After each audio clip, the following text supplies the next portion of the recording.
Hey everybody, Zeal Brothers here once again for another video, and this one is about Jon Gruden. Now, I talked about Jon Gruden before. He was caught up in this email scandal where he was saying some crazy stuff about one black union official, and he said he had lips bigger than Michelin tires. And then he made fun of some other people and called them FAG and things like that. Eventually, he did ended up quitting his job. Basically, he was forced out. He almost got fired, right? And so what I want to say in this video is that Jon Gruden puts us face to face as a society with our own hypocrisy. Andre Rison came out in the last few days, and he said that he does not believe that Jon Gruden is a racist. And he furthermore stated that everybody says things that they wish they wouldn't have said behind closed doors. And when you look at Jon Gruden, what we have is somebody who said things that we can look at and we can judge because he put it in writing. He was dumb enough to put it in writing, right? And since he said those things in writing, people can judge it. But the problem that I have with it is not that what he said wasn't things that we can criticize, because they are, right? We can criticize his words. But the problem that I have is that we live in a society that acts like everybody else hasn't done the same. I am surprised at all the people who are acting so outraged about this, because he said some things. He called somebody a FAG. He made fun of some women. He made fun of black people. And when you look at people's, let's just be real blunt. I wonder how many media people, if you looked at their direct messages, could survive the scrutiny that Jon Gruden went through. I wonder how many people, if we could take quotes from their statements that they made when they was with their boys or with their girls, have said something that's sexist or something that's homophobic or would be considered such by the media. I wonder how many people have said something that might be racist or something that if we took it out of context could be considered severely racist. My point is that everybody who has existed, who said something funny or been mad at somebody or been mad at their boss or been mad at a group of people or been mad because of a breakup. I've had situations where I've been mad at women because of some breakup, or I've been mad at women because some woman rejected me. And I've said things about women that I should not have said.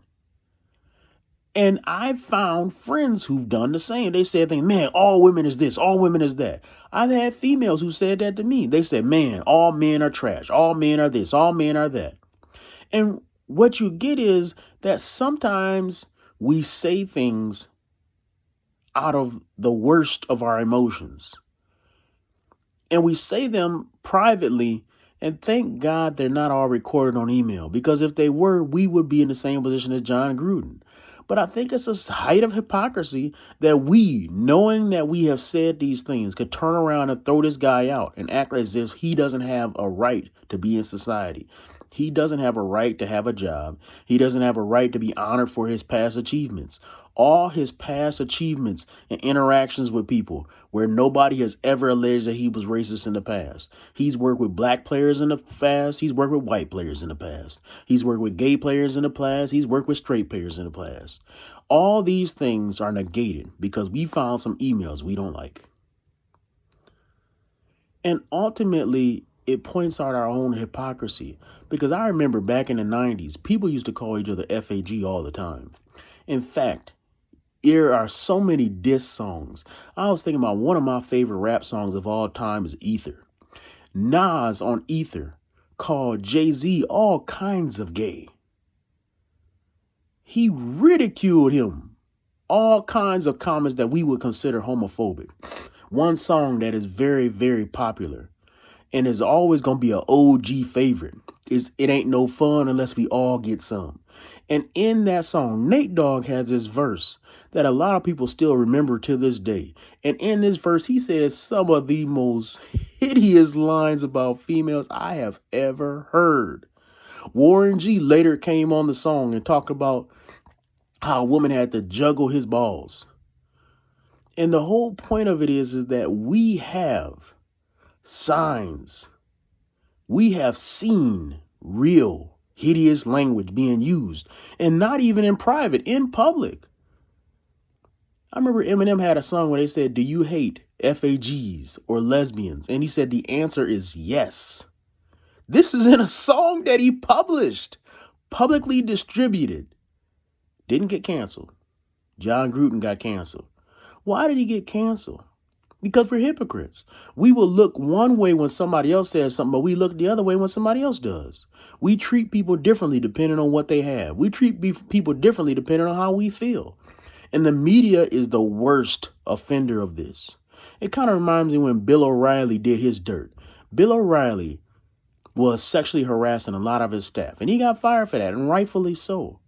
But while he was in the heat for this, and before he eventually went down for this, media people interviewed him, and it turned out they were acting so self-righteous when they interviewed him. And it turns out that the guy at NBC who interviewed Bill O'Reilly, turned out he was doing even worse. He was the one who had the remote control on his door so he could lock his office door from his desk and trap women in his office with him. This is that guy. If you look at the interview he did with Bill O'Reilly, he acted so self-righteous. And then he turned around and if we would have known then that he was doing way worse than Bill O'Reilly ever could do, what we have thought. And I think that's what the media is. The media is a bunch of trying to catch you in the heat of the moment and not being honest with themselves. We have a society that is lying to themselves. We have a society that is pretending that they don't say anything offensive. We have a society that is pretending that forgiveness is not a real thing. We have a society that is acting like redemption is not a real thing. Let me break it down. We have a society that acts like you can't just think less of a person without completely canceling them. Jon Gruden said what he said. You can think a lot less of him for what he said. I do. But to act like he doesn't have a right to be in society itself, that's the height of hypocrisy.